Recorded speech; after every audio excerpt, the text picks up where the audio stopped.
Hello மக்களே, நேற்று அமாவாசை ஜோதி பார்க்கறதுக்காக திருவக்கரை வக்ரகாளி அம்மன் கோயிலுக்கு தான் நாங்கள் போயிருந்தோம். அங்கே ஒரு அற்புதமான காட்சியை பார்க்க முடிஞ்சுது. வரங்களை அள்ளி கொடுக்குற இந்த வக்ரகாளி அம்மன் கோயில் சங்கராபரணி ஆற்றங்கரையில் தான் அமைஞ்சிருக்கு. ஓஜி மிஸ்டர் சந்திரமௌலி அந்த சந்திரமௌலீஸ்வரரும் இங்கே தான் காட்சி அளிக்கிறார்.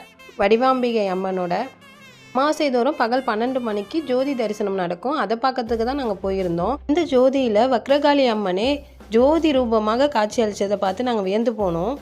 ஜோதி தரிசனம் அப்போ உங்களுக்கும் இந்த மாதிரி அம்மன் காட்சி அளிச்சிருக்காங்கன்றதை கீழே கமெண்ட்டில் சொல்லுங்கள்.